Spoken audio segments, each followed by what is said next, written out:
نحمده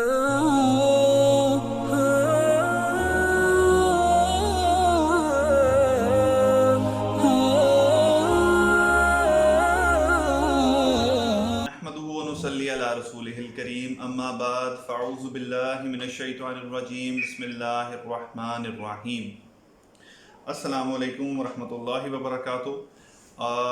الحمدللہ آج پہلی آڈ نائٹ ہے، پہلی طاق ہے، اور نبی کریم صلی اللہ علیہ وسلم کی حدیث ہے کہ آپ رمضان کے آخری عشرے میں شب قدر کو تلاش کریں، اور خاص طور پہ یہ حدیث میں آتا ہے کہ آخری عشرے کی بھی اسپیشلی طاق راتیں، آڈ نائٹس 21، 23، 25، 27، 29، اور کہیں پہ بھی فکس نہیں ہے کہ اٹ از 27، یہ کوئی بھی رات ہو سکتی ہے، آلدو کہ بہت ساری احادیث ہیں ایسی کہ جس میں 25 اور 27 کے بارے میں آیا ہے، لیکن فائنلی آپ کو فائنل اور فکس نہیں ہے کہ اسی رات کو شب قدر ہے۔ تو ایک مہینہ پورا ہم لوگوں نے 20 دن جو ہے وہ عبادت کی، جس طرح کی بھی کی، اب مزید تھوڑی محنت کر لیں، اور خاص طور پر یہ 5 راتیں اگر ہم لوگ ان کا بینیفٹ لے لیتے ہیں سو ہم نے بہت کچھ اچیو کر لیا انشاءاللہ۔ سو آج انشاءاللہ ہم لوگ آگے چلتے ہیں غزوہ خندق کے بعد۔ کل ہم لوگوں نے کمپلیٹ کیا تھا کہ غزوہ خندق میں کس طرح سے اللہ تعالیٰ نے اپنی طرف سے خاص مدد پہنچائی مسلمانوں کو، اور باوجود اس کے کہ بہت مشکل ٹائم تھا، اور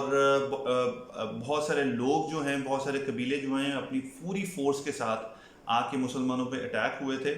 اور جیوز کے بہت سارے قبیلے تو یہ سوچ رہے تھے کہ بس اب تو یہ معاملہ ختم ہے، اور اب کوئی چانس ہی نہیں ہے کہ مسلمان جو ہیں وہ واپس بچ سکیں۔ یہ سارا جب معاملہ ہوا تو اس کے اندر میں نے کچھ آپ کو بتایا کہ خندق کھوتے ہوئے کچھ واقعات تھے، کچھ نبی کریم صلی اللہ علیہ وسلم کے معجزے تھے، کچھ نبی کریم صلی اللہ علیہ وسلم کی پریڈکشنز تھیں جو ہم لوگوں نے ساتھ ساتھ مینشن کی۔ ایک دو چیزیں اور اس غزوہ کے حساب سے میں آپ کو بتا دیتا ہوں کہ آپ کو یاد ہوئے گا کہ غزوہ احد جو اس سے پہلے ہوا تھا، لاسٹ غزوہ، اس کے اندر سب سے زیادہ جو مسلمانوں کو ہٹ بیک کیا تھا وہ ایک بندہ تھا جس کی وجہ سے یہ ساری کی ساری بازی پلٹ گئی تھی، اور وہ تھے خالد بن ولید۔ ابھی وہ کفار کی طرف سے لڑ رہے تھے اور مشرک تھے۔ اس دفعہ نبی کریم صلی اللہ علیہ وسلم نے خاص طور پہ حضرت خدیر کی لیڈرشپ کے اندر 200 جو آدمی تھے ان کو صرف ڈیڈیکیٹ کیا اس لیے کہ تم لوگوں نے خالد پہ نظر رکھنی ہے، کہ what he is doing and what he is up to، کہ اس کے اوپر آپ نے نظر رکھنی ہے کہ وہ کیا کرتا ہے۔ اور اس وجہ سے میرا خیال ہے کہ بہت بڑی وجہ یہ بنی کہ مسلمان جو ہیں وہ ان سے بچ گئے، کیونکہ پوری طرح سے اٹینٹیو تھے اس دفعہ خالد کی طرف سے۔ اس کے بعد میں نے آپ کو بتایا تھا کہ کعب ابن اسد جو ہے، جو جوز کا ایک قبیلہ جو رہ گیا تھا مدینہ کے پاس، بنو قریظہ، اس کا سردار تھا، اور اس نے حیی بن اخطب جو کہ پہلے سے ایگزائل کر دیا گیا تھا اس کو خیبر کی طرف، اس کے کہنے پہ اس نے اپنا کانٹریکٹ جو ہے، جو ایگریمنٹ ہے مسلمانوں کے ساتھ، اس کو بریک کر دیا تھا۔ نہ صرف اس نے بریک کر دیا بلکہ بہت خطرناک طریقے سے مسلمانوں کے پیچھے ان کے شہر میں ان کی عورتیں اور ان کے بچوں کے اوپر اٹیک کرنے کی کوشش کی، اور اس طرف سے مشرکین کو رسہ دینے کی کوشش کی، لیکن نبی کریم صلی اللہ علیہ وسلم کو یہ اطلاع پہنچ گئی۔ نبی کریم صلی اللہ علیہ وسلم نے اس کو ویریفائی کیا، جو ان کا اسپائی گیا تھا اس کو قتل کر دیا گیا ایک صحابیہ کی طرف سے۔ تو نبی کریم صلی اللہ علیہ وسلم نے 2 صحابہ کو بھیجا، ایک کو 200 سپاہیوں کو دے کے اور ایک کو 300 سپاہیوں کو دے کے کہ جا کے مدینے کو پروٹیکٹ کریں۔ اس وقت انہوں نے کسی قسم کی کوئی کارروائی نہیں کی بنو نذیر کے خلاف، کیونکہ ابھی وہ لوگ آلریڈی جو مشرکین تھے اور پورے کے پورے احزاب تھے سامنے اکٹھے ہوئے، ان کا مقابلہ چل رہا تھا۔ اسی دوران بہت ٹائم ایسا ہوتا تھا کہ جس وقت آمنے سامنے فوجیں ہوتی تھیں، وہ جب ڈیسپریٹ ہو جاتے بہت زیادہ، کیونکہ وہ کراس کر کے آ نہیں سکتے تھے، ان لوگوں کو پورا ٹائم جو ہے وہاں پہ واچ کرنا پڑتا تھا، بیٹھنا پڑتا تھا، تو کبھی کبھی درمیان میں ایسا ہوتا کہ بہت تیز تیر اندازی ہوتی ہے، اور میں نے آپ کو بتایا تھا کہ اس میں ایک ٹائم تھا کہ نبی کریم صلی اللہ علیہ وسلم نماز بھی ادا نہ کر سکے۔ اور اسی میں کیا ہوا کہ جو اوس کے سردار تھے حضرت سعد بن معاذ رضی اللہ تعالیٰ عنہ جو ہیں، ان کو تیر لگتا ہے آ کے، اور وہ سخت انجرڈ ہو جاتے ہیں اس کی وجہ سے، اور وہ اس وقت ٹریٹمنٹ میں ہوتے ہیں۔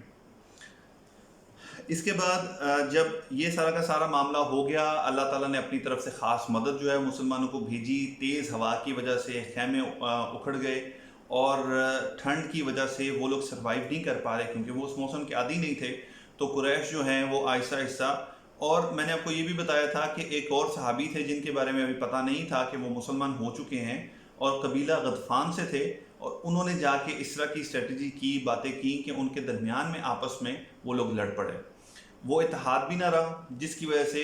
ایک کے اوپر ایک جو ایسی چیزیں آتی گئیں کہ الٹیمیٹلی سارے کے سارے بکھر گئے اور وہاں سے سب کچھ سمیٹ کے واپس چلے گئے. اللہ تعالیٰ قرآن میں فرماتے ہیں، سورہ احزاب جو ہے، اسی نام سے سورہ احزاب کے نام سے جو ہے ایک سورہ نازل کی اللہ تعالیٰ نے پوری. اس کے اندر بہت سارے واقعات اس کے جو ہیں وہ بیان کیے، اور اللہ تعالیٰ اس میں کہتے ہیں کہ وہ وقت یاد کرو کہ جب تمہارے اوپر دشمن نے حملہ کر دیا اوپر سے نیچے سے، یعنی ہر طرف سے. قریش ایک طرف سے آگے، ایک طرف سے غطفان آ گیا، ایک طرف سے جوس جو تھے وہ آگے ہوئے تھے، اندر جو ہے وہ منافقین تھے. یہاں تک کہ تم لوگوں کی آنکھیں جسے کہتے ہیں کہ چندھیا گئیں، کہ نظر آنا ایسے پینک کی وجہ سے بند ہو گیا، اور تم لوگ کے جو کلیجے تھے، جو دل تھے، وہ ایسے تھے کہ جیسے خلق سے باہر آ جائیں گے. اور اللہ تعالیٰ نے زلزالاً شدیداً، بڑا زبردست قسم کا تم لوگوں کو آزمایا، اور اس کے بعد اللہ تعالیٰ نے اپنی طرف سے فتح جو ہے وہ نازل فرما دی. یعنی یہ آسان کام نہیں تھا، یہ آسان چیز نہیں تھی. بڑی اچھی طریقے سے مسلمان جو ہیں وہ آزمائے گئے تھے، اور وہ ثابت قدم رہے، اور اس کے بعد اللہ تعالیٰ نے اپنی طرف سے فتح نصرت جو ہے وہ فرما دی. یہ سارا کا سارا وائنڈ اپ کرنے کے بعد نبی کریم صلی اللہ علیہ وسلم جب واپس مدینہ سٹی کے اندر آئے، آلریڈی تھے تو وہ مدینہ کے پاس ہی، تو ابھی وہ اپنے آرمرز وغیرہ اتار ہی رہے تھے کہ حضرت جبرائیل علیہ السلام جو ہیں وہ ان کے پاس آ گئے، اور وہ کہتے ہیں کہ یا رسول اللہ، آپ اتار رہے ہیں اپنے آرمرز کو، لیکن ابھی فرشتوں نے تو اپنی جنگ کو ختم نہیں کیا، ابھی تو ہم لوگوں نے ختم نہیں کی اس جنگ کو. تو نبی کریم صلی اللہ علیہ وسلم جو ہے وہ ان کا اشارہ سمجھ گئے کہ اب آپ کو جا کے ہینڈل کرنا پڑے گا بنو نذیر کو بھی، کیونکہ انہوں نے مطلب دا ہائیسٹ لیول آف ٹریچری جو تھی وہ کی انہوں نے، کہ اگر اس وقت مسلمان جو ہیں اس کو قابو نہ کر سکتے اور ان کو ان چیزوں کا پتہ نہ چلتا، بنو نذیر پچھلی طرف سے جو دشمن ہیں ان کو رستہ دے دیتے، تو کیا ہوتا کہ مسلمان اگین وہی سچویشن ہوتی، مسلمان سینڈوچ ہو جاتے. آگے جو ہے وہ آلریڈی کیمپنگ کر کے دشمن کی جو ٹروپس ہیں وہ کھڑے تھے، اور پچھلی طرف سے اچانک کوئی آ کے حملہ کر دیتا، تو مسلمان تو آلریڈی اپنے شہر میں تھے، ان کے بیوی بچے گھر بار سب کچھ وہاں پہ تھا. تو اگر یہ ایسا ہو جاتا تو آپ سوچ سکتے ہیں کہ کتنا بڑا ڈیزاسٹر ہوتا. اس موقع پہ نبی کریم صلی اللہ علیہ وسلم نے ایک بڑی مشہور جو ہے وہ انسٹرکشن دی کہ نبی کریم صلی اللہ علیہ وسلم نے فرمایا کہ کوئی عصر کی نماز نہ پڑھے الا کہ وہ بنو نذیر میں، بنو قریظہ میں پہنچ جائے. اب جیسے ہی صحابہ نے یہ نبی کریم صلی اللہ علیہ وسلم کی انسٹرکشن سنی تو وہ لوگ اپنی تیاری کر کے مدینہ سے نکل پڑے. زیادہ دور نہیں تھا لیکن it take some time to reach there. جب رستے میں پہنچے تو عصر کا ٹائم ہو گیا. اب کیا ہوا کہ صحابہ کے اندر ایک ڈیبیٹ ہو گئی. کچھ صحابہ جو تھے وہ یہ کہہ رہے تھے کہ ہم لوگوں کو نبی کریم صلی اللہ علیہ وسلم نے کہا تھا کہ عصر کی نماز نہیں پڑھنی،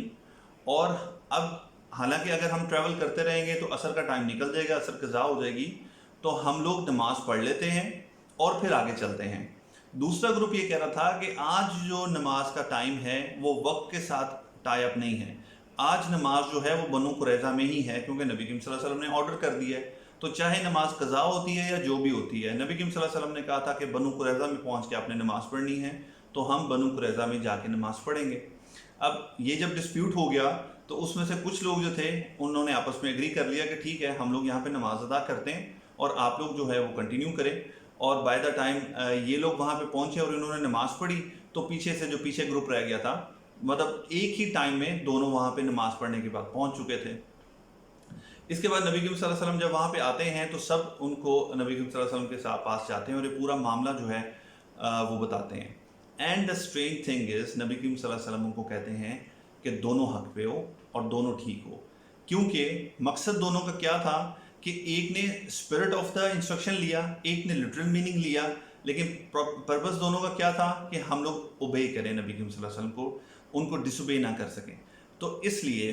یہ اتنا امپورٹنٹ ہے آج کے دور میں کہ یہ ضروری نہیں ہے کہ کوئی ایک طریقہ یا ایک کام کرنے کو ایک ہی طریقہ ہو. ہو سکتا ہے کہ ایک کام کو کرنے کے مختلف طریقے ہیں اور سبھی ٹھیک ہوں، اور یہ ہو سکتا ہے، یہ پاسبل ہے کہ کسی چیز کے لیے واقعی ایک ہی طریقہ تھا اور آپ نے دوسرے طریقے خود سے بنا لیے. اس چیز کے اندر آپ کو بالکل اس کو کلیریفائی کرنا چاہیے اور آپ کو یہ ساری چیزیں بتانی چاہیے، لیکن آپ کو اتنا شدید نہیں ہو جانا چاہیے کہ آپ کو دین کے بارے میں جب ایک بات پتہ چل جائے کہ مجھے پتہ ہے کہ یہ طریقہ جو ہے یہ ٹھیک ہے، اب اس کے علاوہ جو بھی کوئی دوسرے طریقے کے ساتھ آئے گا تو بس میری طرف سے تو انکار ہے اور میری طرف سے تو جنگ ہے کہ بات بالکل یہیں پہ ختم ہے، کیونکہ جو طریقہ مجھے پتہ ہے وہی ٹھیک ہے، دوسرا کوئی طریقہ اس کا ہو نہیں سکتا. پاسبل ہے کہ ان کے پاس جو ہے وہ حدیث ہو، ان کے پاس کوئی ایسی بات ہے جو آپ تک نہیں پہنچی ہے اور کوئی اس سیم چیز کو کرنے کا دوسرا طریقہ بھی ہو، جیسے کہ یہ ایک انسٹنس ہے ہمارے سامنے نبی کریم صلی اللہ علیہ وسلم کی زندگی میں. اور آپ اس چیز کو بھی دیکھیں کہ اختلاف ہو جانا یا کسی سے ڈس ایگری کر جانا کسی بات پہ، کسی حدیث کے کسی حکم کی انٹرپریٹیشن پہ کوئی اتنا بڑا مسئلہ نہیں ہے کہ جس کو آپ اتنا بڑا مسئلہ بنا دیں گے جن کی بیسس کے اوپر فرقے بازی ہو جائے اور سب کچھ ہو جائے اور ہم لوگ ایک دوسرے کے دشمن بن جائیں دین کے نام پہ. تو نبی کریم صلی اللہ علیہ وسلم نے دونوں کو کریکٹ فرمایا کہ دونوں کا جو پرپز ہے، مین جو ان کی نیت تھی وہ ٹھیک تھی، اور وہ ایک نبی کریم صلی اللہ علیہ وسلم آرڈر کو اوبے کرنا چاہ رہے تھے. انٹرپریٹیشن میں تھوڑا سا ڈفرینس تھا تو نبی کریم صلی اللہ علیہ وسلم نے دونوں کو ایکسیپٹ کیا. اینی ویز یہ لوگ جب وہاں پہ بنو قریظہ میں پہنچ جاتے ہیں تو وہ